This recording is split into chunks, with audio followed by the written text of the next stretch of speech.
And I'm gonna start sharing my screen.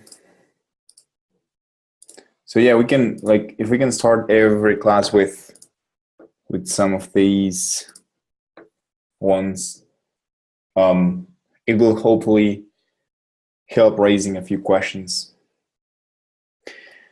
So in this case, there are a couple of, so something we will try for everybody to do during this course is to start looking things up on yourself, like by your own, just Googling things, learning how to go over the documentation, etc., which is a really important trait as a developer. If I show you my other tabs open, one second. Yeah, so if I show you that tab, I mean, look it up. It was just looking documentation for something. That was my entire afternoon, by the way. So Googling things all the way, like presto, how to cast a string. I was Googling things all day. I mean, it's what we do. So that's something that we want you to do. Not because, I mean, we don't want you just to learn on your own, because we know that you will need some help, but we want you to start learning how to judge whatever you read, how to process it, you know, and start understanding this process you will follow by just taking a look at something, taking a look at documentation, reading documentation, read code, etc.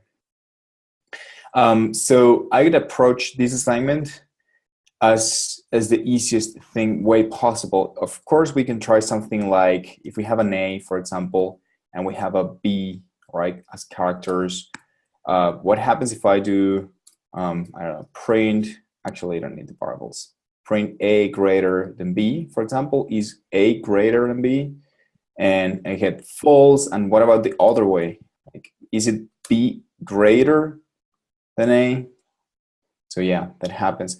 So I could go with a more traditional looping, right? Like going one character after the other, looking things up, right? And that's, of course, a good solution for it. But you can also like start saying, I don't know, max character in string. Oh, Python. It's probably going to be Python.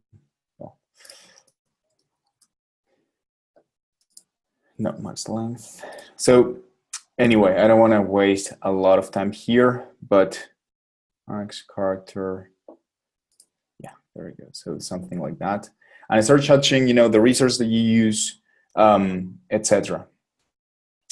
There is this function, for example, that will work with different types of sequences. So in this case, you can try doing something like just max of these, right? And see if it works. And you will start, there you go, you get a T. You will start understanding, again, how to look up things, etc. And you will, of course, you will not just trust any source you get. So you will probably run it. You get either an error or not, or you can also check the documentation. So let's see what the official documentation says about max. You know, that's Python 3 max. Return the largest item in an iterable or the largest of two or more arguments. So it's a pretty flexible function, right? And it will tell you, it kind of works like these, or what about 3197, like that. You know, let's just try it. You can start trying things and you're learning. It's just a process of starting with an assignment and looking things up, and like that can pique your curiosity. You will validate it with documentation, and this is the usual process we follow all the time. And again, I spend my entire afternoon doing this exact same process. So from now on, you know, it's something you should try. You should try giving it a time, giving it like a few minutes, 10, 15 minutes, trying it out. If it doesn't work, of course, you can get help. That's the idea. We don't want you to get stuck. But at the beginning, start trying things out. So this was something as simple as return max of a string. We have one special case here that if the string is empty, we need to return the empty string. I don't know what happens if we pass an empty string, to be honest. So let's just try it out. Oh, there you go, an error. So we will do something like if a string, we can express this condition in many different ways. If a string is an empty one, just return an empty one, right? We can work it in that way. So this is gonna work, and this is probably going to work too. What happened? If a string isn't running tests.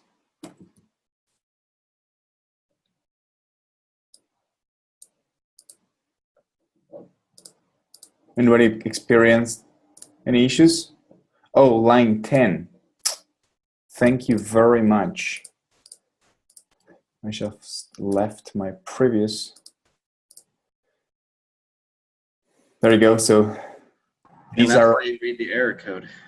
Yeah. I was super confident about my code. Completely threw me away. So again, you can express these things in different ways. So the idea of these assignments is to show you a variety of things, help you like learn new things, you know, by reading someone else's code, you know, by reading these blog posts, by reading documentation, you're putting more things in your brain. So hopefully that process of whenever you need something, you will have the tool right away in your brain. You will just think about the max function. So maybe this time that didn't happen and you spend 10, 15 minutes Google things up. The next time it will probably be there.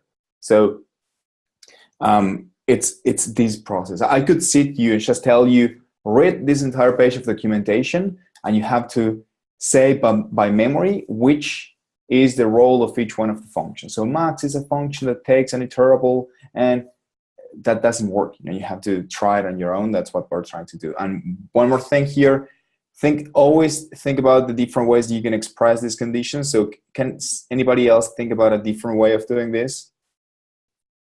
Expressing the same condition, giving it the same result?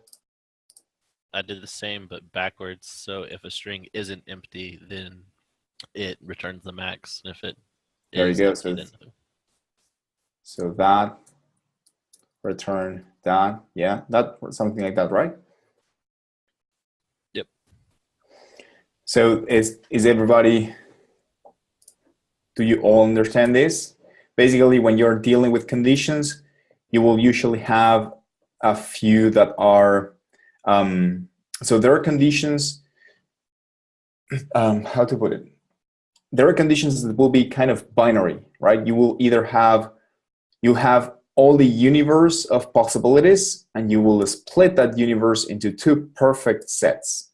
And in this case, a string will be either empty or not empty, and there is not other way for that to work. I mean, your universe will have all the strings possible, A, B, A, B, C, A, B, C, D, A, you know, all the strings.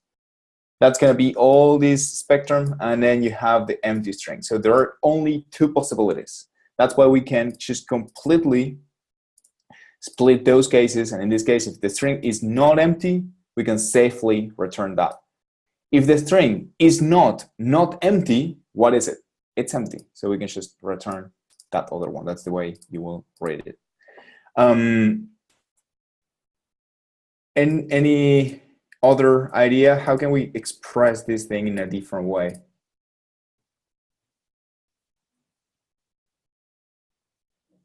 Anything else? I know. By the way, this is a matter of taste.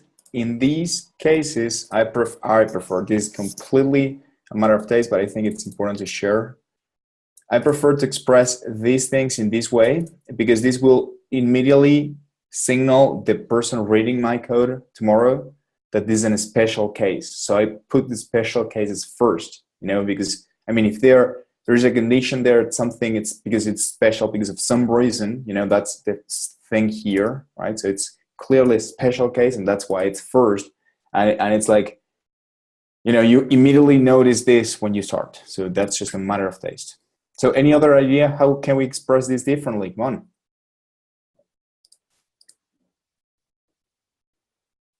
on. You have none, Shane, but you can't use it in this case, I think, because a string will, in this case, for these tests, I'll list, that's a good point. What happens if we express something like max, char, cars, or something like none, right? We don't know that. The tests are not expressing that. The description isn't expressing that either. So it's not like, it's not covered in this particular assignment, but just for everybody to know. So another way could be, for example, the length of the string. If the length of the string is 0, right? I can return an empty string. If we draw again our universe of possibilities, you have a string will either be empty again or not empty. What's the length of not empty strings? Anything, 1, 2, 3, all possible natural numbers, right? What is the length of the empty string? It will always be 0. It will always be 0. So that's why I can also check this case right here. We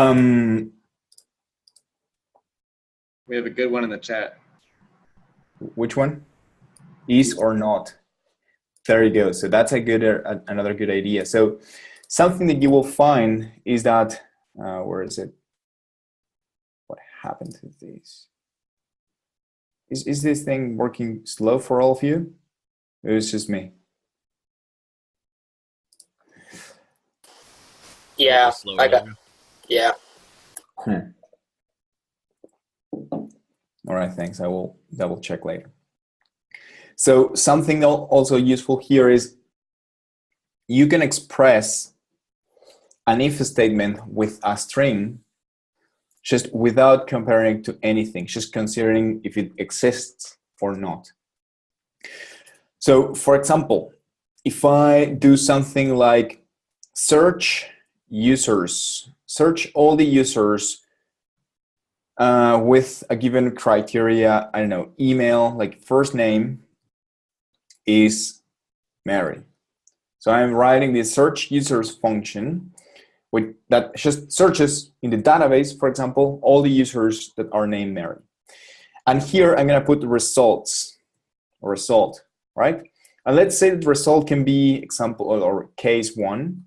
Result can be, I don't know, Mary Smith.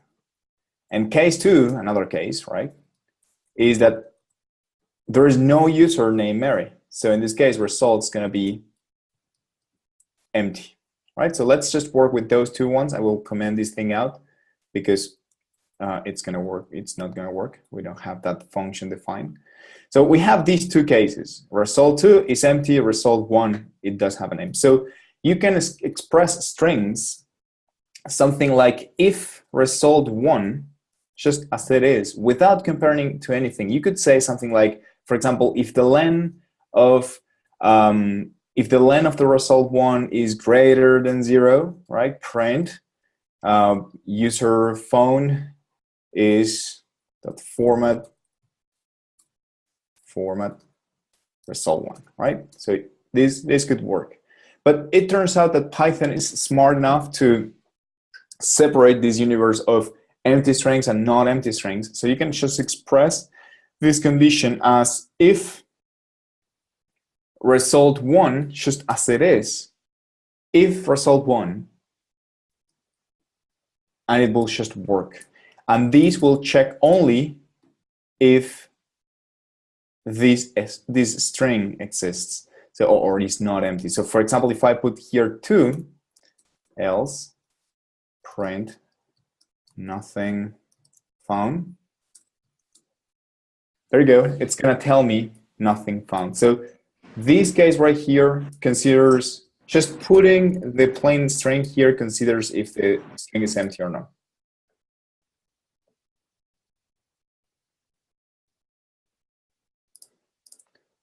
All right, questions?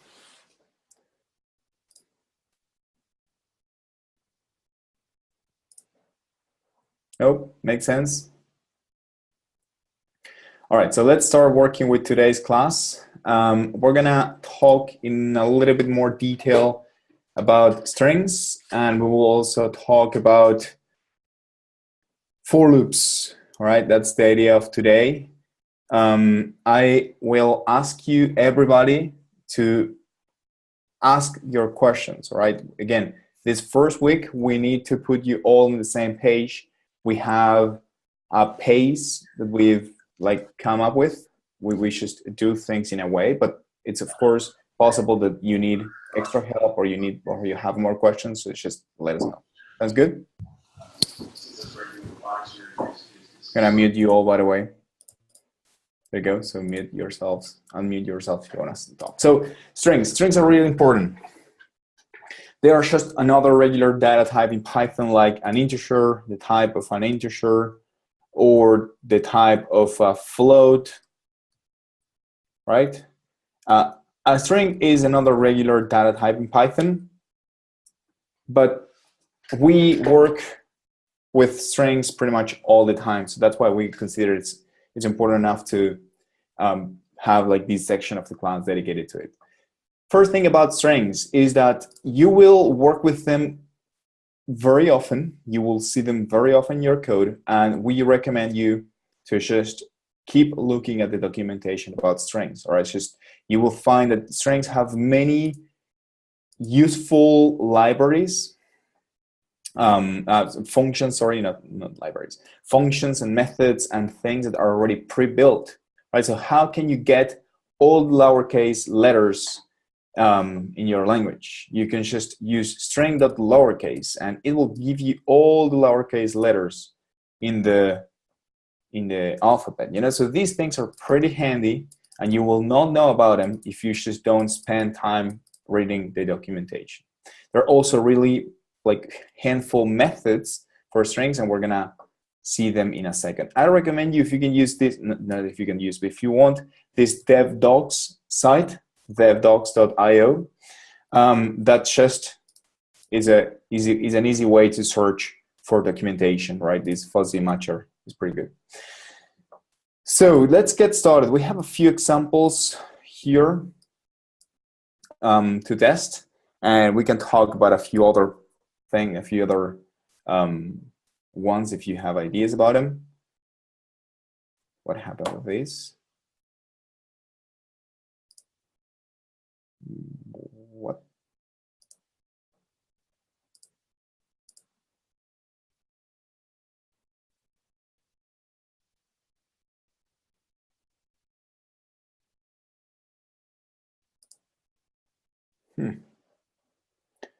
All right, so I don't think it's supposed to be that thing. Give me 1 second to see if I can update it. All right, so the idea was to show you different examples of handy methods, and I don't know why the link isn't updated, but we can just look them up here. Things like, for example, you have a simple string, right? S1 is going to be A, B, C, D, E, and you can do something like, for example, S1.upper, right? Will give you an uppercase representation of the string. You can check if some character is part of the string, so we can do something like print, I don't know, B is part in S1, and it will, in this case, it will give you true, of course, and you can also check for something that doesn't exist, right? So all these handy features. I don't know why that example is lost. I will update it later. But basically are all the methods that you will find here. So for example, you can ask for a given position of a character in a string. So for example, where's the position of the character C in this case? So we can do something like s1.find C, and it will give you the position 0, 1, 2. If the position doesn't make that much sense now, we're going to talk more about that later. For example, splitting something. What about that you have a CSV file, a comma separated value files, right? A few more examples. There you go. And you can split a string by a given character. For example, that. Oh. Split. As simple as that. And it will turn it into a sequence of smaller strings, right? So all these are handy methods that you will somehow run across when you're working, and it's important to start understanding them and paying attention. Something important about strings we had in these examples was the ways you have to create a string, right?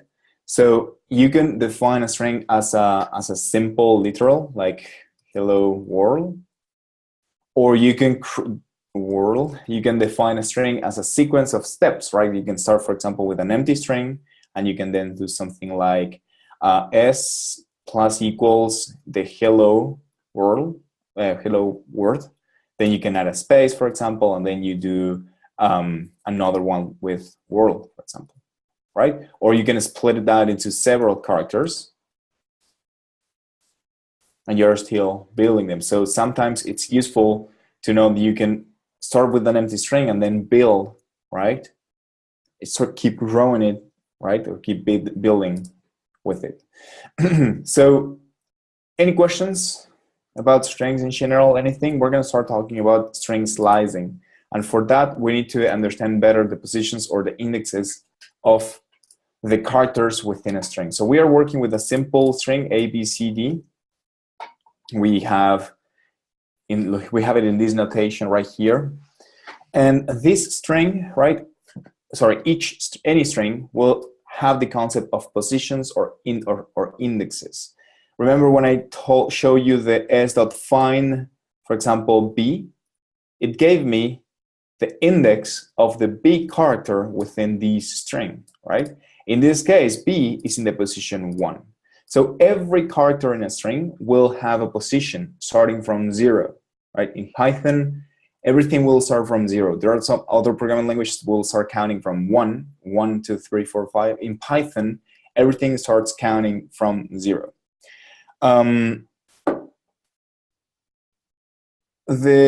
The indexes will allow you to start working and start getting individual parts of the string. So for example, you can let's get the character B in that case. What is this thing? In that case. So you will just use the same index, right, to get individual parts of the string or characters, right, by a given position or index, right? So you will be just switching this index right here, and it will give you different values. The notation is similar to sometimes you've seen function invocation, right? You're using square brackets, but in this case, they're going to be square brackets, right? So whenever you see square brackets, they are trying to access a given thing, a given character by position within that string. So if we check positions here, we have 0, 1, 2, 3. How can we access the character D? In this case, is going to be with 3. But let's say that you don't know how many elements how many characters your string has. You can't just put directly 3. I ask you to build a function that returns the last character in a string in a dynamic way. You don't know what the string that you're going to receive. So of course, in this case, but in this case, this string has 4 characters. Right? So if I ask the length of this string, length of S, it's going to be 4 characters, right? You will find, if you haven't already, that the pattern in this case is the last character in a string will be, or the index of the last character in a string will be the total length of the string minus 1, because you're just simply starting counting from 0. 0, 1, 2, 3. So the last character will always be the length, how many characters, minus 1. So if you have, for example, E, F, G, in this case, you have 7 characters, right? So in this case, you have 4, 5, 6. 7 characters, the last one is 6. So you could, let's get here length in a variable. We're going to print length. There you go. So how can I access the last element in a string? I will just do, for example, length -1, 7 -1. There you go. I have the G. Let's take a few characters out. In this case, we have 5 characters. The last one is going to be in position 4, so it's going to be 5 - 4. There you go. There you go. You have the E character. Make sense? Could you also use -1 to get the last of the index? Yep, definitely. Actually, that's what I was gonna mention now. So we have these notation for indexes, right, for strings. The Python people decided that they wanted to give each one of these characters here a position, 0, 1, 2, 3. Now, why did they choose like 0, 1, 2, 3? It's a completely arbitrary decision, right? We could have started with 1, we could have started with anything. So these, I want you to think, what I want to say with these is I want you to think that these things are something we have chosen, or the Python people have chosen as handy tools to access individual characters in a string. So there is actually another way of accessing things. If we can choose different ways, we can also create more different ways that will be more convenient. In this case, they decided to start. The first character was going to be the 0, and then you start counting from left to right, right? 1, 2, 3, 4, 5, 6, 7, etc. This notation is convenient because the first string, so if you can like identify the pivot point in this notation, you can say that the character 0 is always the first character. The position 0 or the index 0 will always give you the first character in the string. So we can have like a pivot point here, and from here we start building, right? Sometimes it's useful to have, or you need to access the last element in a string. So for example, you need to get this one. There is no clear fixed pivot point here. It always depends on the length of the string. If this string has 4 characters, you have the position 3. If this string has 7 characters, you have the position 6. So it's not that convenient. Well, happen that there is another way of accessing things. It's completely complementary. You can use either one or the other. There are just 2 different ways of accessing the same characters, and it's by using negative indexes. And in this case, see, by the way, this is still here. It's completely valid. But this alternative way is just setting the pivot point here and saying the last character of a string is always in the position -1. And we start counting from right to left, increasing that index. So this one is going to be -1, then -2, then -3, then -4. So here now you have like two fixed truths to handle a string. The first character will always be the one in position 0. The last character will always be the one in position -1. Right? So those are the 2 important takeaways from this. And you can see that let's just access the character E in this case. We can access it with, we can provide the value manually. It's the one in position 4.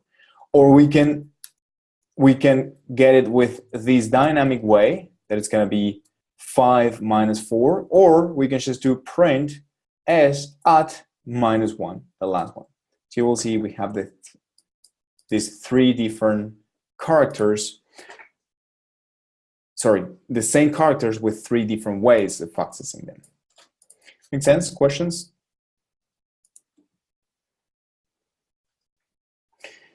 In this case, if you're using the negative notation, you will realize that the first character, right, now it's the one variable. If you have 4 characters, the last one is going to be the 4th one. If you have, or the 4th index, the -4.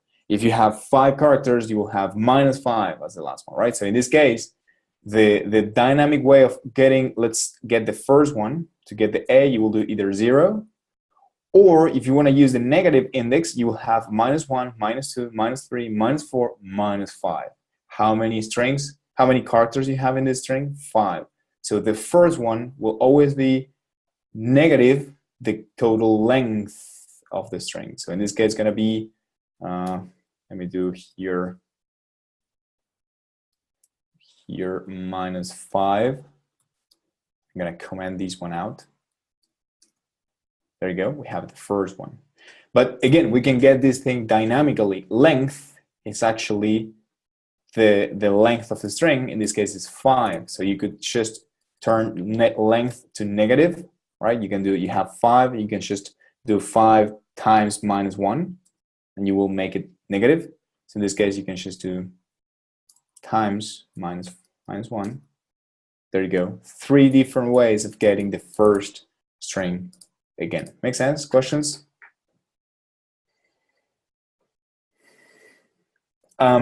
Good question. Is there a reason to use one over the other?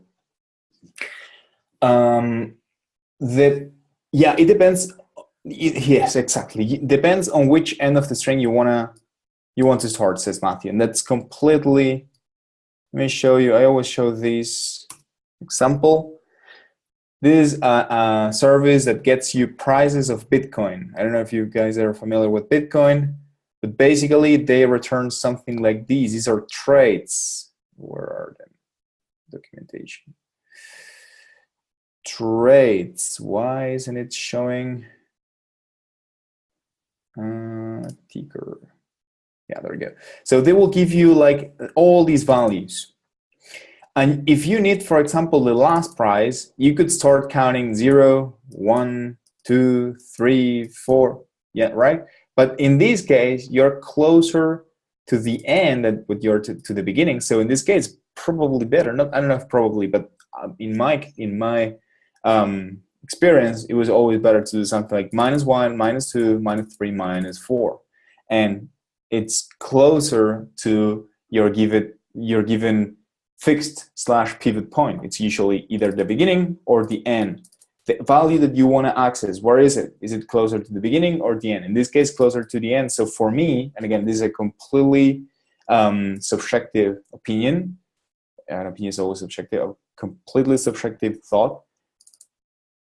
For me, it's easier to think about these values, the -4th one, instead of thinking about 0, 1, 2, 3, 4, 5. I don't know how many. You know. So it's just, again, first of all, it's a matter of taste, and it's also whatever you prefer in that case. So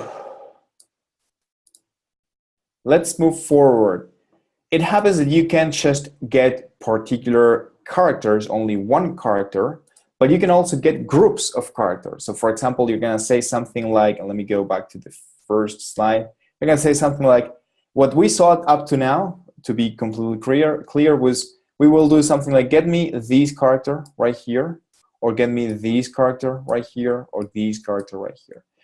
What we're gonna see now is you can get sets, right, of characters, like give me these first 3 characters, or let me these 2 last characters, or give me these 2 characters in the middle. So you will get chunks, right, sets of characters, slices of characters from a given string. You're gonna get kind of a substring. Up to in our previous example, what we were doing was we're getting one character out of a big string. In this case, you can get a slice that it's almost as big as the original string. You can get the first 3 characters, and we have a string, another substring, right, which is almost as big as the first one. The important thing is that you will always get these slices in order. You can get these one and these 2. I mean, you can do it. It's not what we're gonna see right now. You will always get characters that are consecutive. You know, you will get, starting from a given point, you will get either to the left or to the right, you will get a number of characters, but you can just make chunks, you know, from string to string. So let's see actually a good example with that. This is the notation, by the way. Instead of just, where is it here? Instead of just saying, I want this string, you will say, I want to start here with 0, and I want to go up to, for example, 3. And that will move you, or will give you that slice from 0 to 3. So if I show you again the notation, we start from 0, right, here, and we go up to 3. But as you can see in the example, 3, the upper limit is not included. All right, so it's going to go from the first one, including in it, up to the last one that you passed, but without including that character. So it will go up to that without including it. We can use the mathematical notation of, in this case, going to be like a parenthesis and a square bracket, right? A few more, in this case, a few more examples. As we will usually, it's just a matter of convention and practicity. As we usually start from the beginning of the string, we will be able to omit the first number, and by default, it will be 0. It's just a convention, something more practical. These two examples give you the same result. The second one is just omitting the 0, because again, by default, it's going to be 0. You can, of course, start from other positions. You don't have to always start from 0. In this case, we're starting from the first character, the index 1, sorry, second character, index 1, and we're going up to 3 again. But remember, 3 is not included, so we have only 1 and 2. All right? What happens if we're going to go up to the end? We will have to go from 1 to 4, because these, sorry, here 4 is the last, is the position indicated here. 4 is not included, so that's why you get up to this character. If you want to make that thing dynamic, doesn't matter how long the string is, you will always go from a given position up to the end. You will have to do something like this, from 1 up to the length of the string. But as we usually also do this thing of going from one position up to the end, you can just omit that second position, and by default, it will be up to the end, right? So there are two positions, both of them, you can omit them. In this case, you can omit the first one, and it's going to be 0 by default. You can omit the last one, it's going to be the last character by default. Make sense? Questions?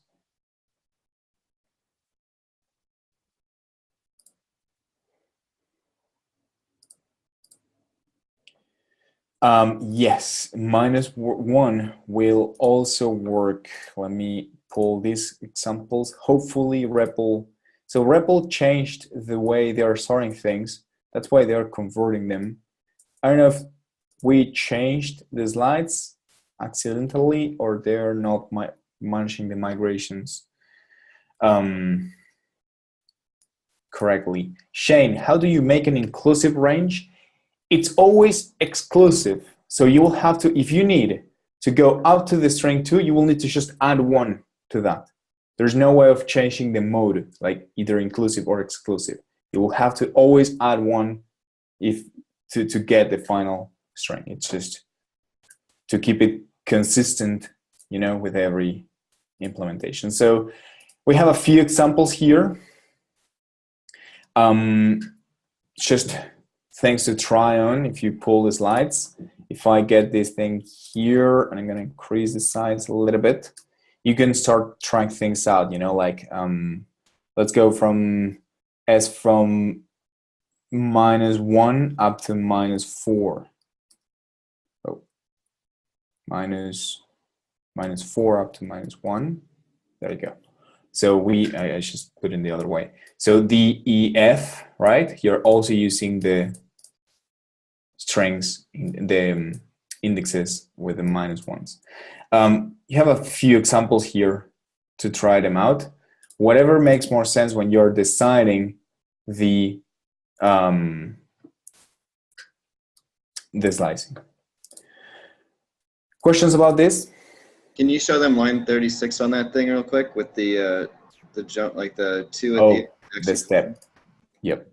So by default, when you're doing slices, you're defining the initial position, right? 0 in this case, and then you're defining the finishing position, right? The up to the character, up to the position 3, which will include the character in position 2. So you can also define the steps that will be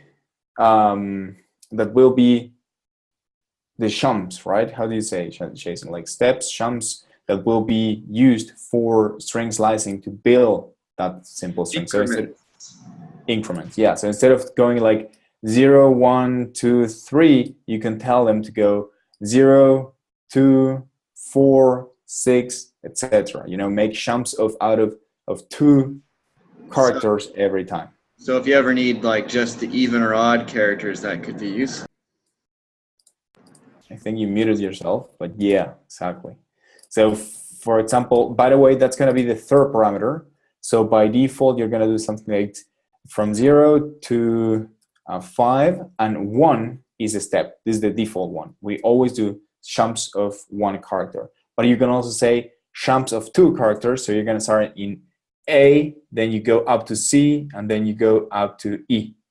You know, you're making 2 leaps of 2 characters each time. And you can also, in this case, what you will see is that we have the character in position 0, 1, 2, 3, 4. So we're getting the ones in even positions, including 0 in this case. So it can also be handy in that regard. When we slice, does the string variable only has? So you mean if it's changed, right? So the strings are never changed. It's immutable. So when you create a slice, you generate a new string, right? So even if you slice it, the original one is never changed. If you want to keep a reference to this one, you will have to store it in a variable so you don't lose the reference. So sliced now has a slice, and S is still the original one. Was that your question, Manib?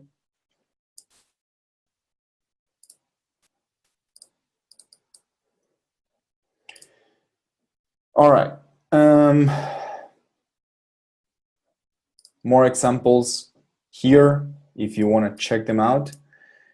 We are going to talk about loops. All right. So I don't know how you are, if you're comfortable enough with loops already, but hopefully it will raise a few questions. All right. So remember, we have decided a pace for this class, but we'll take a few things for granted. All right. We will consider you already know them, but that doesn't mean you cannot ask. Actually, please ask if you don't get something, if you don't remember anything, something, etc.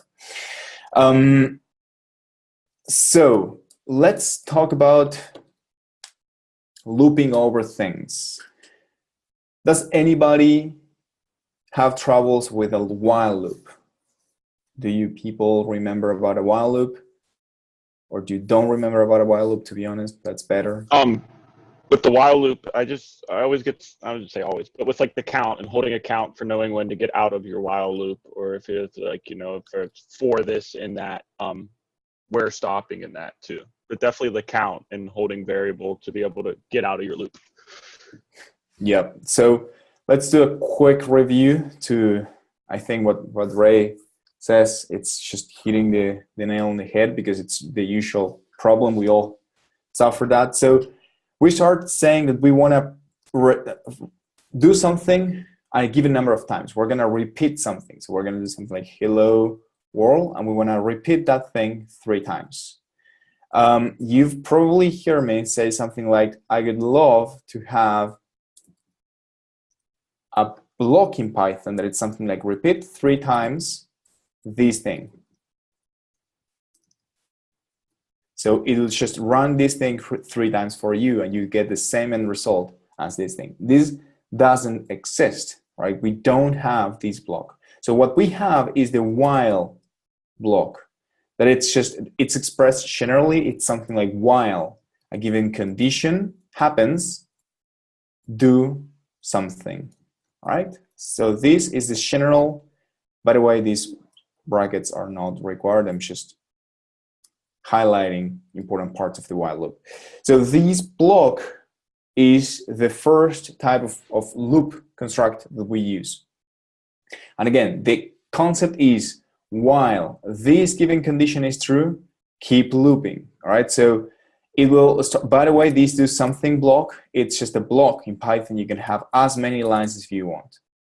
So the idea of how this thing works is Python start evaluating this thing top to bottom. It will reach a while loop and it will start here. It will say, does this condition evaluate to true, or is this thing true? If it's true, it will start doing these lines for the first time. Once it reaches the end of the body, it will go back again to the beginning, right? And it will ask the same question again. Is condition true? If condition is true, it will go once again over all the lines of the body. It has reached the end. It goes back again to the initial line. And it will keep asking, is condition true? And as long as condition is true, the while loop will keep repeating these lines of block. So if it takes 1,000 times, 1,000,000 times, the while loop will keep repeating these lines right here, right? So that's the general form. How do we use it? How do we use it in this case? We can say something like, we will think about a condition, right? So let me keep the original one. We're gonna think about the condition, and for that condition, what we will be doing is something like print hello world.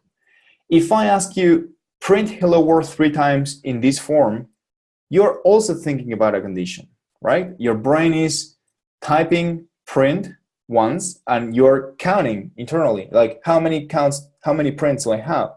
I have 1. Then you add another one. How many counts do I have, or prints? I have 2. I need 1 more. And then you reach the 3 prints that you have. So your brain is doing it.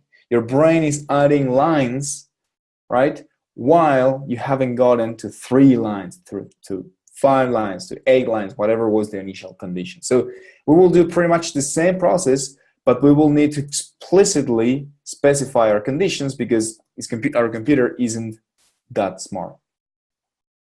So what we will here do is something like condition, and we can express in the same way that as I told you. It's like how many we have printed. And we're going to start with 0. It's like starting with an empty file. You know, it's like until you don't add the first one, right? Hello, you don't have a single line. Oh, sorry. So you start with right there. How many we have printed? 0. And what's going to be your condition? Your condition is going to be whenever we reach that how many we have printed is, we can use 3 for now. So when we print 3 of them, different. As long as how many we have printed isn't 3, we will keep printing, right? So if we follow, this one right here. If I do the blank one right here and I start with these, right? And I'm gonna say print hello world. There you go. I've done it once. So now this thing is gonna be 1, right? Now it's no longer 0, now it's 1.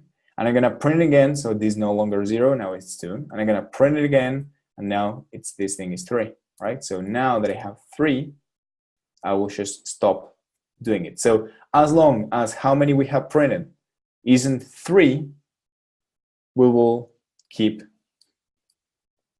printing things, right? What's the issue that we have right here is that we start with how many we have printed, it's 0. So if you follow this algorithm, it's gonna say, while how many we have printed isn't 3, do this thing. It's gonna go back again to the beginning.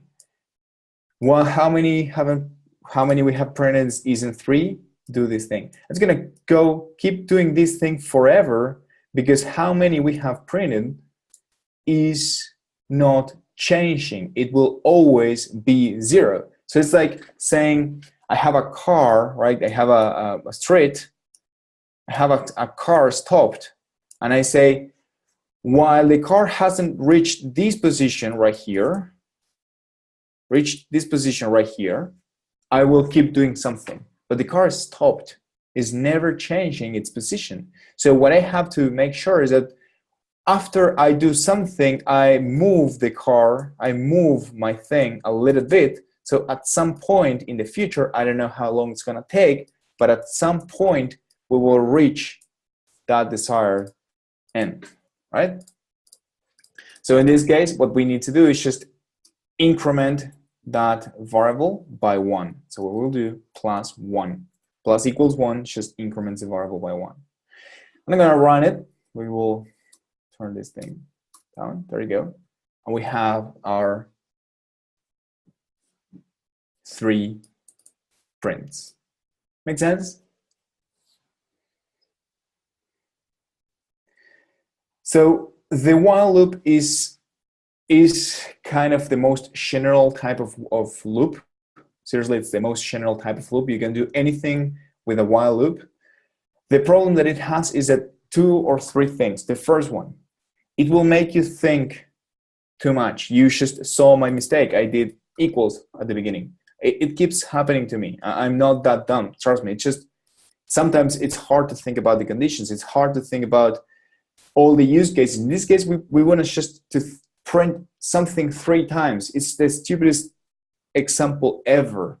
What about something more complicated? While we haven't reached the revenue goal of this year, you know, so those things are more complicated. In this case, we're running the simplest example ever, and I still made a mistake at the beginning. Second thing, you need to make sure that you are always increasing the probability of reaching this goal, right? So, or breaking out of this loop, because if you don't get closer to this thing, you will get stuck in an infinite loop. So it's also really dangerous block if you don't think carefully about your conditions. So remember when I gave you the general structure of a while loop, I told you it's while condition, do something. I'm gonna split this do something in 2 parts, and I'm gonna tell you, you will do something. In this case, what do you wanna do? What's the requirement? You need to print something.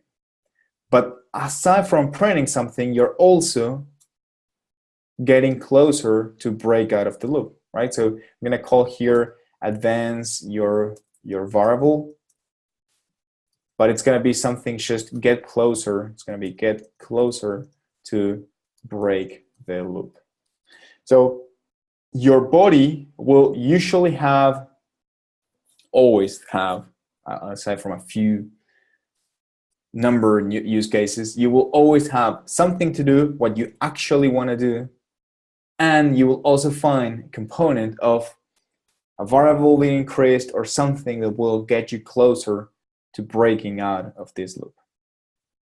Make sense? Questions about it? So if you guys are confused about when you would want to, because they're so confusing, generally I use while loops when I don't know how many times it wants to loop. So it's kind of dynamic. You have some kind of outside piece of information. Maybe you're pulling information from a website and you don't know what that information is going to be, or if you're reading the temperature from a thermometer or something and you're waiting for it to reach a certain temperature. That's generally the case when I would use a while loop, when you need it to repeat 0 or more times and it's going to be dynamic information. Otherwise, all the other situations where you know how many times you want to do it, you'll use a for loop, which we're going to get into. So let's use a while loop to loop over the characters of a string. Also, a really simple example. We will print all the characters in a string. It's going to be something like print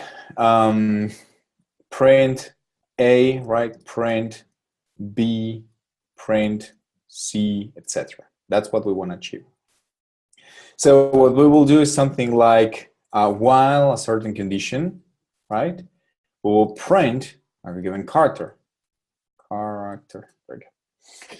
So I need to fill these blanks now because condition, I don't know what it have here, and how do I get that character for that time? So remember that in this case, what we will be doing is just, it's going to start here and it will run this thing once and twice and 3 times until at some point it's going to stop. We can already think about the condition. When is this thing going to stop? It's going to stop whenever we have printed all the characters, right? So that's a good hint about we're going to stop. How are we going to get each one of the characters? So we'll probably keep a pointer, right, an index variable that we will just keep increasing, right, as we make each one of these passes. So we'll do, let me clean this thing up and start again. We're going to start here. We're going to run our first iteration, right, and we're going to put, in this case, the character A. It's going to be right here. And then we're going to do our second pass, and here we're going to have our character B, and we will move this thing from here to the B character. And we'll keep advancing this thing as we make more passes until at some point, right, we'll have the character F. We'll go over this thing, and then we need to break and keep with our regular code. Make sense? So what we will be doing is working with indexes. Remember that these things had 0, 1, 2, 3, 4, 5. 5, right? 0, 1, 2, 3, 4, 5. Yeah. So the way we will get the character is just keeping track of an index. We're going to start with the index 0, 0. And we will get each one of these characters with that index. So we'll just get character. It's going to be from the string S at index, sorry. And when this thing runs, you will keep increasing or incrementing this index. So the first time it runs, you will get S at 0, right? S at index is S at 0, which is, of course, A.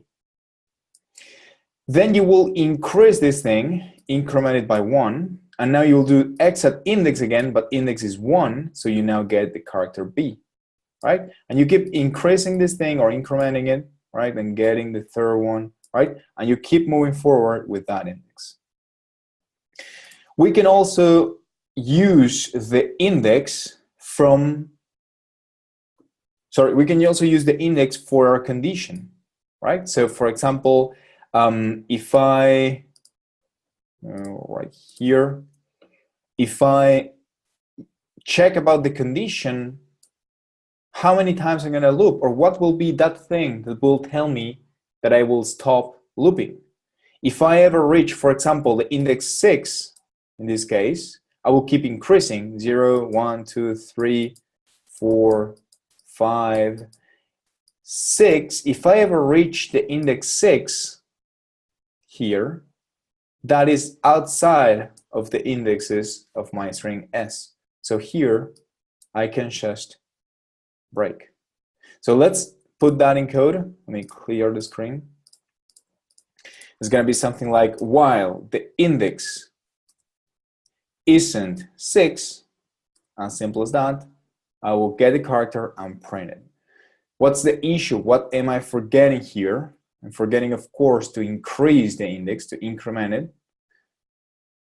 If I just do this, I will get stuck in an infinite loop. I'm printing things and over and over. I will do it just for you to see it. There you go. Crazy. So I need to stop it. There you go. So I need to increment my index. What I will do is just index plus equals 1, and I will increment it by 1. So now if I run it, I have all my characters printed.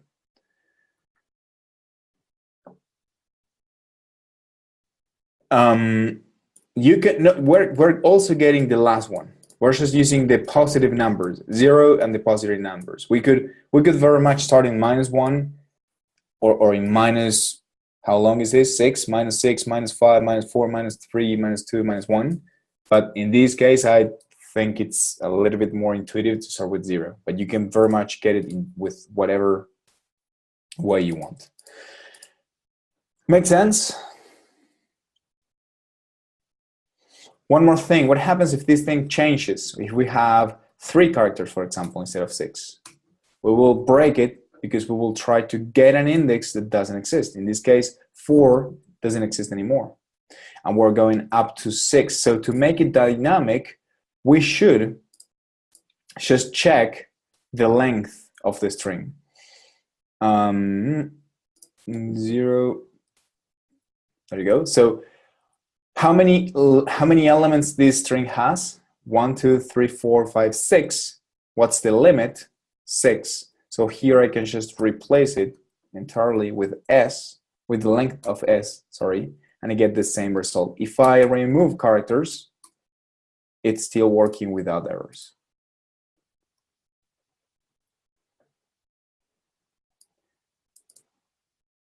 What's the question? Sorry, does that make sense? If the idea is being if a string has a different value or changes, what does it? All right, good. Yeah, if I'm not mistaken, they were just wanting the dynamic solution. Yeah, it's if the string changes. There you go. Thank you. I didn't get it at first. All right, makes sense. While loops. Hopefully you all have an idea. We just did a quick summary of that. So now we are using probably the best programming language on earth. It's not an opinion. It's an opinion. So Python is a pretty cool programming language because of a number of reasons. One of the reasons is that Python tries to make the usual mundane things, the boring things, right, less boring. Those things that suck, tries to make them suck less. This is a really common thing to do in any programming language, going over the different characters of a string, right? As simple as that. We do this all the time. Seriously, trust me, we do this all the time. And it's like, there should be a better way. Right? You know, it's like, there should be a better way to do this. And there's actually a better way to do this. You know, it's like it's gonna be something like, go over each character, print that character. Now, something like this. This would be ideal, right? It's like it'd be awesome to have something like this. Go over each character in the string s, right? We can put a quote here, and print each one of those characters.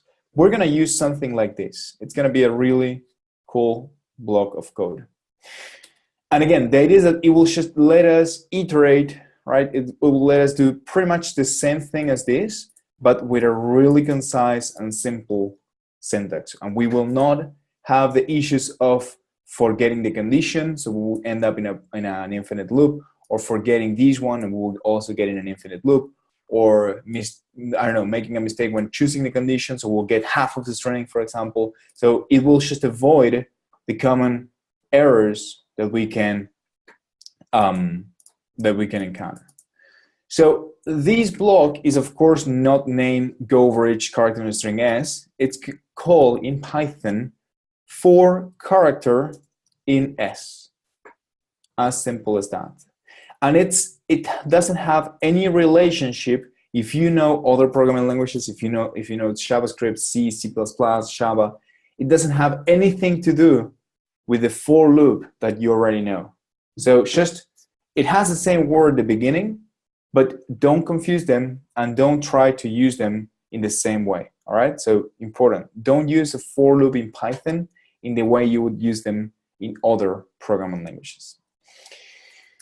So how is this thing working? It's going to work in the same way. I'm going to comment out this code so we can keep it there and see how awful it is. And we can see our better solution with a for loop. So let me just run this as it is. There you go. It worked. Simple. 2 lines of code compared to 1, 2, 3, 4, 5, 6 lines of code. It's 5 lines of code, actually. So you can see just from the beginning how cooler this block is compared to this one. It is also not just concise, it's also safer because we can never reach an error with conditions or increasing the indexes. That's just not going to happen. Python will go over each one of the strings of the characters in the string. As simple as that. You want to go over each one of the characters in the string, you will use a for loop. As simple as that. How's the way this for loop works? Well, it will go over each one of these characters, but you will usually want to do something with that character, right? So we said we're going to do something like we're going to go with A and B and C and D, and we will be printing them. We will be doing something with them. In this case, we're just doing a print, but of course we want to do something with that character. So how do you do that? Or how does that thing work? Is with this name that we're choosing right here. It's not just character. You can put anything that you want. You can say, I don't know, char, for example.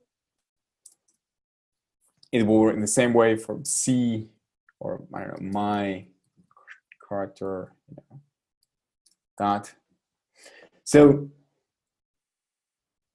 it will just, you will just define a way of naming each one of these strings of characters, sorry, as they are accessed. You know, so this is going to be like a generic name. You're going to say, I will go over each one of these characters one at a time, and as I'm looping over that character at that particular time, I will name it my character. So I have a dynamic way of naming that character. So the for loop is going to start right here. It's going to go over the first one, and the character at position 0, in this case, the character A, will be assigned to my character. Let me do something, because we don't need these positions anymore, actually. There you go. So the Python program is going to start. My character, for my character in S, will give you the first character. It's going to be assigned to my character. You will do something with that, and you get the A printed out in the screen. Python reaches the end of the block. This is the last line in the block. As any other Python block, you can have as many lines as you want. In this case, we'll have just one. Now you will go again, right? Python will go again to the beginning of the block. And what's the condition, if you want, that Python is following? Just until you haven't gone over all the characters in a string, keep looping. As simple as that. So here's going to go again, but my character will now be assigned to B, right? And my character is going to be B. So then we print B, or print my character, sorry, and we'll print B right here. Python reaches the end of the loop again, goes back to the for part, gives you the next character in the sequence, C. That's assigned to my character. You print my character, C is printed. Go back again to the beginning, gets you the D character, and this D character will be printed because it's in my car right here. And now Python will go back again to the beginning, and it will realize that it has just gotten through the last element in the string, and it will just stop right there. Make sense? Questions? There's a lot of questions here. Is anything I'm missing in the chat?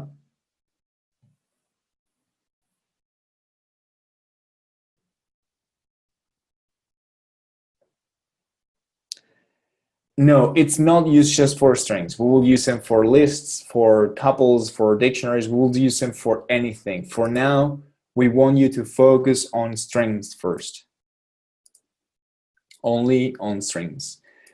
Because it's going to be easier to then pick the different sequences later. And it will work in the same way, by the way.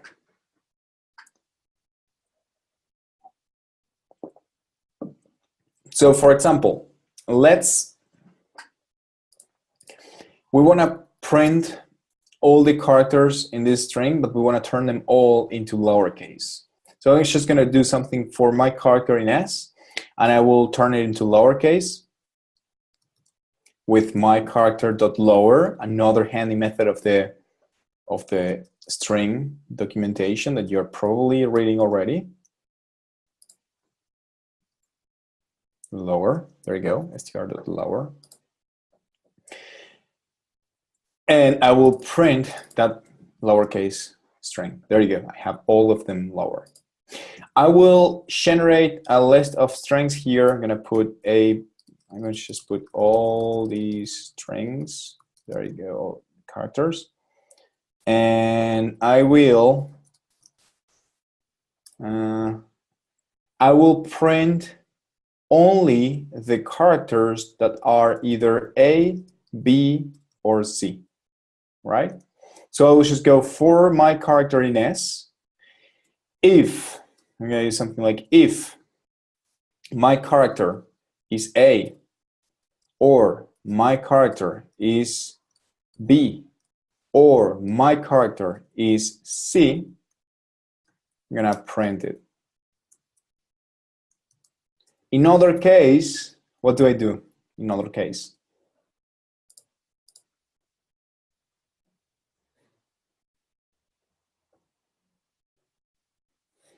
What can I do if the string that I have just gotten, for example, the J character right here, if it's not an A, B, or C, what will I do?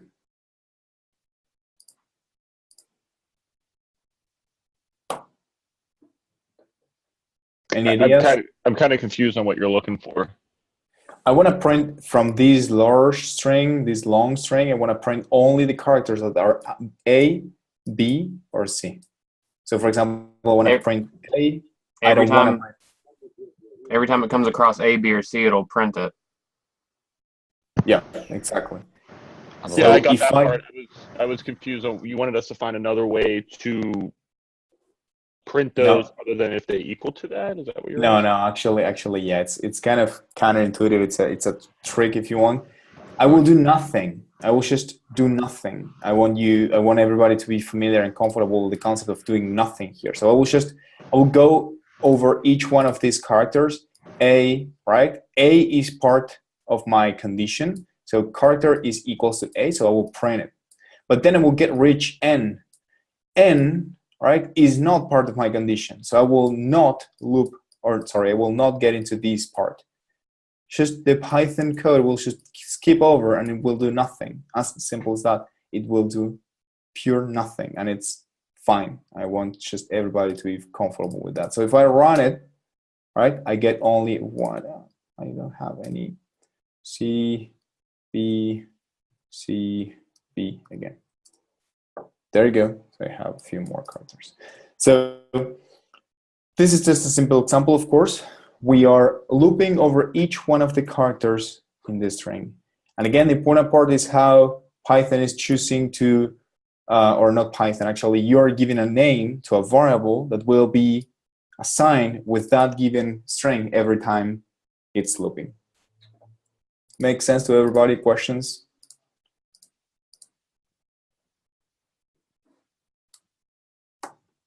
Why 0? It's a good question because, again, you might be familiar with other programming languages doing something like something equals 0, something equals. In this case, there is no concept of indexes. You're just going over each one of the characters. It's so simple. The for loop is so simple that sometimes it will trick you because you will think that you need something more complicated. You think that you need to get over the indexes. No, it's just super simple. We just walk you through all the parts in the string. So as a general reminder here, don't work with indexes. Never work with indexes. Don't use integers when you're looping over your code. Don't use 0, 1, 2, 3. Just always think about your characters first, all right? Only going over characters. Questions about this?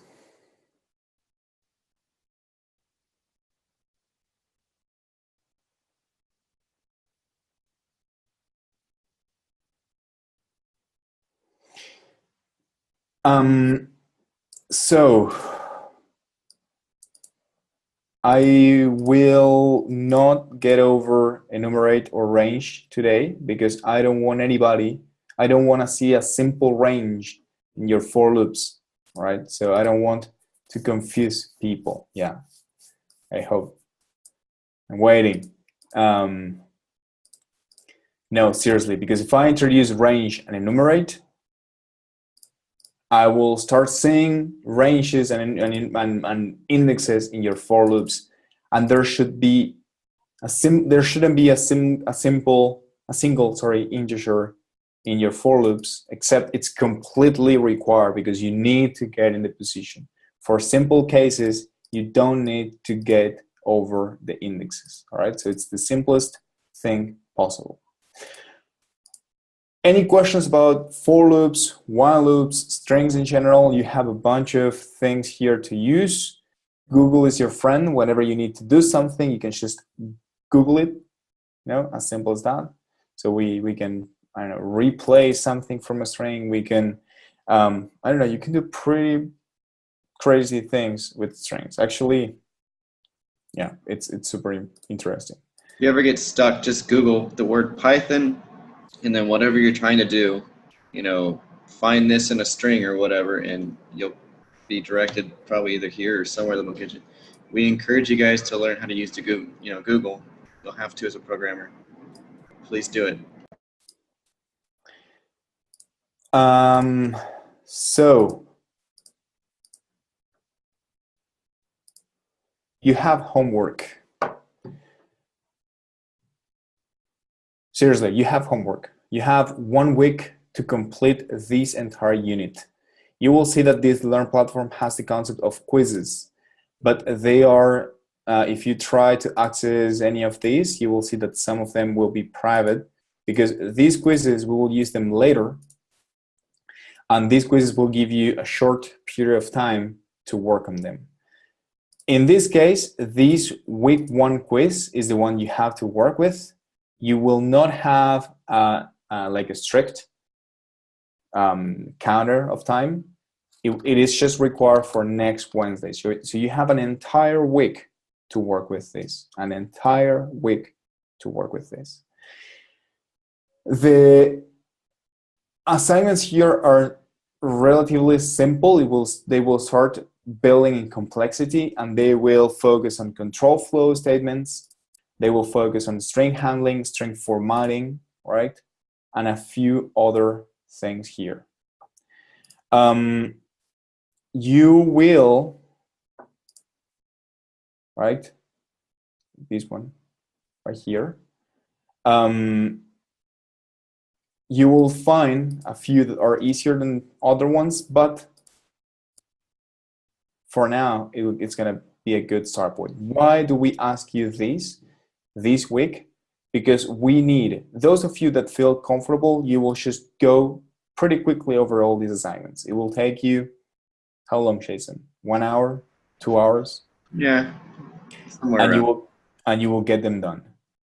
The rest of the ones that are just getting issues, that you're having a bad time with these assignments, and in those cases, when we will ask you just to get help, all right? So this will be like a way to test your own knowledge and see how comfortable you should be. You shouldn't be completely lost with these assignments. If you are completely lost, you just need to come to us as soon as possible to fill those gaps in your knowledge, which is completely fine. So again, we have a base page defined for this course. Not everybody will be in the same level. So if you're having problems, just come to us and we will help you. We will do anything required for you folks to reach this. The idea of the first week is to get everybody on the same level. Everyone's going to be starting at different places. We just want to have a same starting point so that when we teach stuff next week, we can assume you know the stuff from this week. Notably, there's another Jason that works at rmotr, Jason Simons, and he's usually in the chat on Slack. He's got the mentor hours, so feel free to hit him up. He's usually around. Santa and I are always all over the place, but he's usually there. So just post in the chat, help each other. The quiz is going to challenge you. You know, it even made me think for half a second, which is a long time for me. And don't be afraid. Like, there are some string features that we did not mention today that you're going to have to read the guide on the internet. You know, we encourage you guys to learn how to do that. And Santa, can you show them .index real quick though? dot find, Dot index. the one that fails. I mean, you do you. What? I use dot index, but okay. Because Oh yeah, I just put the if statement above that. That's why. I guess find is better. So I show you find today. That was there are two different ways of checking the position of a character in a string. One of them is find, is the one we saw before, and there is also index. I usually prefer to show you find first because find doesn't fail if the string is not if the character is not present in the string. If the character is not present, you will get -1. All right, so you can do something like if s.find something, x is -1, print character not found. So this is the condition you will be after, right? If find returns -1. It's not that it's giving you -1 like positions. It's just a way to show it to you. There is also index, which works in the same way, because if I ask for the character in position, the position of the character B, it will give me 1, which is correct. The issue is that if the character is not present, it will raise one of these ugly exceptions that you supposedly don't know how to handle yet. We will show you, of course, how to handle this in later weeks. But for now, you can use find. That's the difference between them two.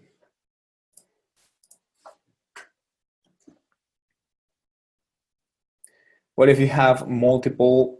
A good question. Good question. Yeah. So if you have multiple occurrences of the same string, in this case, find will give you, there you go, the first one. Right? So it's just gonna give you the first element, 0, 1, 2 in this case. Right? The first one that it finds. And by the way, find doesn't work. Find also works for substrings. So in this case, you can ask where's the position where AD is. In this case, it's going to be 0, 1, 2, 3, 4, 5. There you go. So AD is present in position 3. It starts in position 3, 3, 4. That's why it's returning 3. You cannot just check for only single characters. You can check for substrings in this string. So for example, if you have, I don't know, you can check where's the .rmotr.com, thing. So you can say, or where's the .com. So you can say something like, and where's the @ right? So where's the .com? What's the @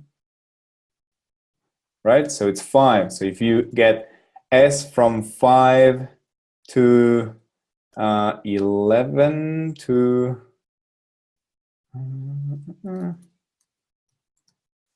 11 or to 12. No, to 11, it's fine. For 5 plus 1 in this case you will need, right? You can get like one domain name without the top level domain. So of course you can do this dynamically, right? It's going to be name, at position. It's going to be .com position, right? So you will do S from at position plus 1 up to .com position. And what about, I don't know, gmail.com? There you go. Works pretty much with anyone. That's why you can use substrings instead of just regular strings. Make sense?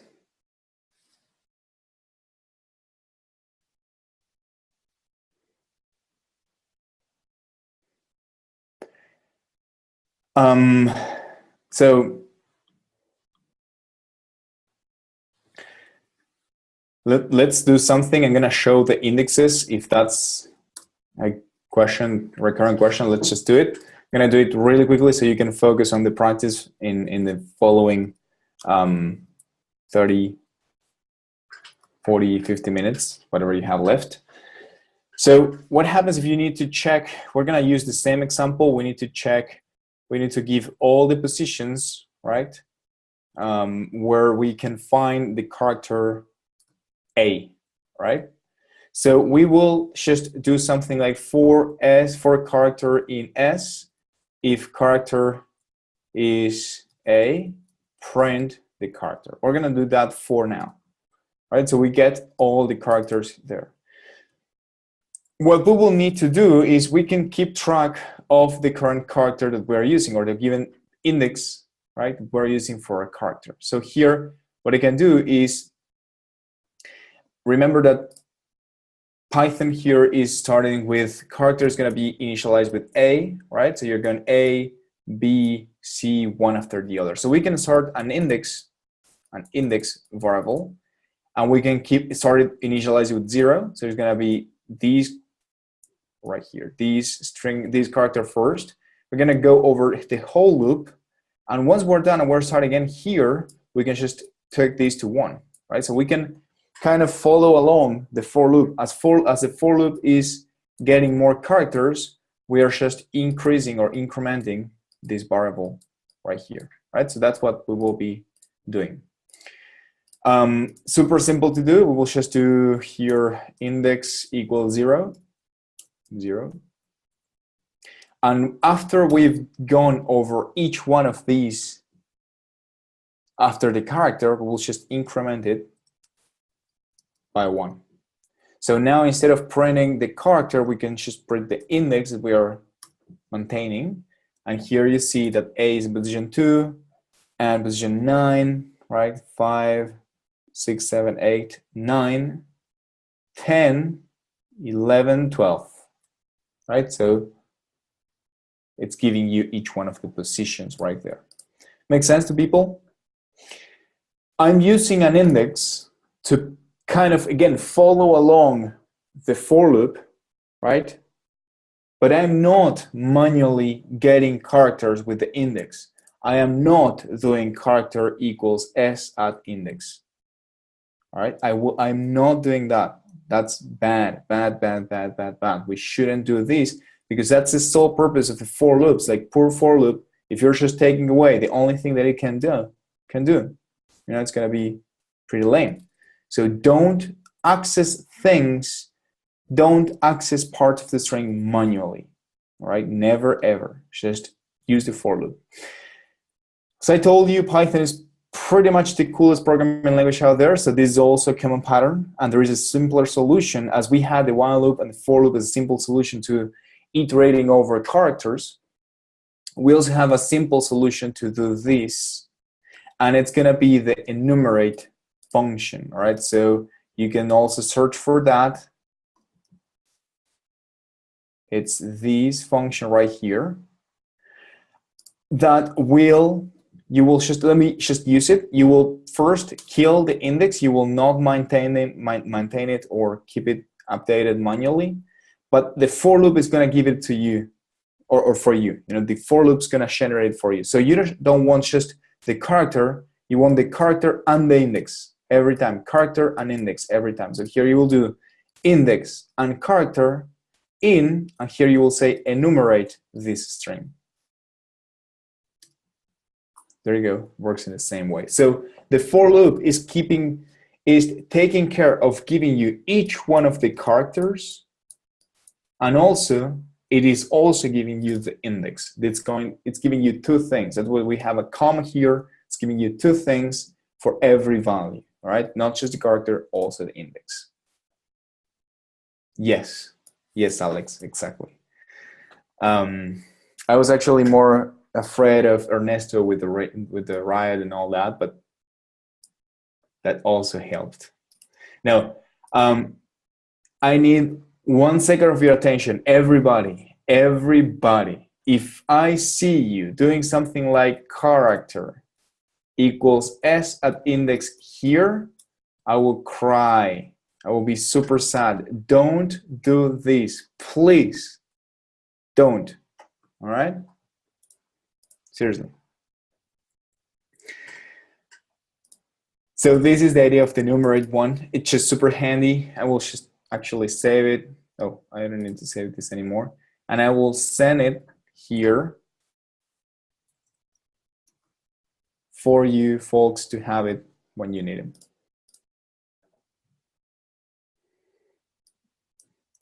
All right, questions? Oh, sorry, I stopped the screen share.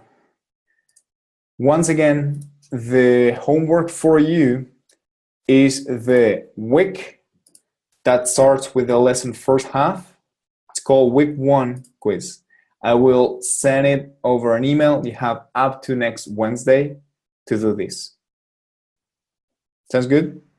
It's going to be challenging. Don't get too frustrated. Sometimes if you get stuck on something, you literally have to walk away from it for like some amount of time, and your brain will process it in the background, and you'll just have this like light bulb moment. You're like, oh my God, I'm an idiot. And then you'll figure it out later. But so don't be afraid to like not get frustrated, walk away from them. Yeah.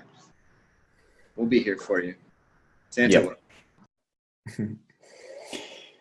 All right, everybody get to work. We'll be around to help you. Use the Slack channel if you need help. And get started, please. You have 1 week, but the sooner you get started, the better. Sounds good? Have a great weekend. Goodbye, everybody.